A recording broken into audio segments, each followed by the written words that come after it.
As we brace ourselves for at least another month stuck at home, many people have been commenting on the fact that Shakespeare wrote his play King Lear while in quarantine. I've never read King Lear, but I did have to read Hamlet a while ago. Without much ado about anything, today I'm going to be explaining Hamlet poorly by making Danishes. Act 1. Hamlet.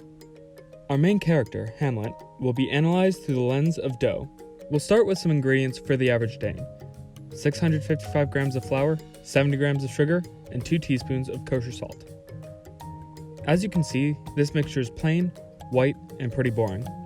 To turn it from a common Dane into Hamlet, mix in 140 grams of butter, which makes the dough a little richer. Putting some butter in the lean part of the pastry will help us get a dough as flaky as the Prince of Danes himself.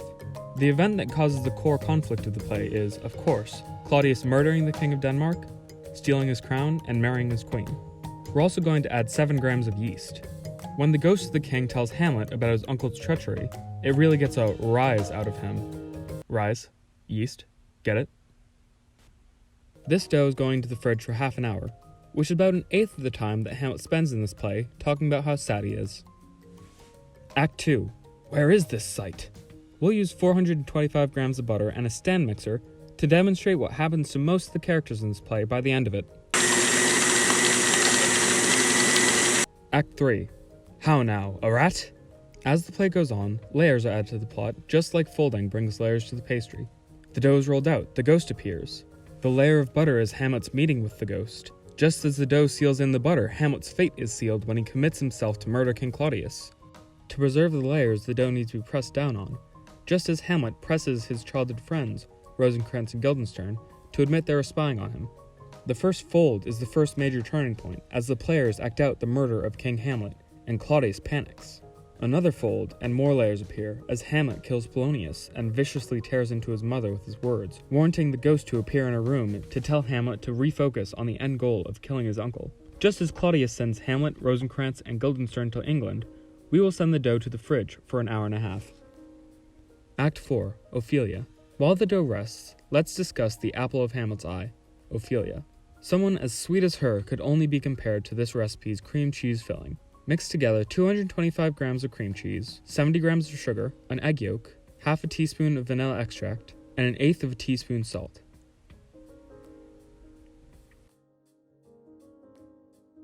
When the dough is done resting, roll it out and cut it into 16 equal squares. Cut the edges and apply an egg wash.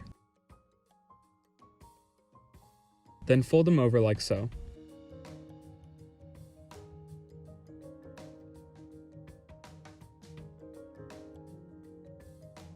This will create a little grave that we can fill with our Ophelia filling. Ophelia-ling? O-filling? If you want, you can add some fruit on top of the filling. Make sure you use fresh fruit though. You don't want anything rotten in the state of Denmark. Cover the Danishes and let them proof in a warm place for an hour and a half to 2 hours. In this time, Hamlet and Laertes will be preparing for the final scene, their fateful duel. Act 5, where things really heat up. Set the oven to 350 degrees Fahrenheit and put the Danishes in. After half an hour, once Hamlet, Laertes, Claudius, Gertrude, Rosencrantz, and Guildenstern have all been killed, the dust has settled, and the Danishes have developed a shiny brown crust, you can swoop in like Fortinbras to reap the benefits of the event. Hamlet is one of the Bard's most popular plays. Why, you may ask? Well, who doesn't love good Danish?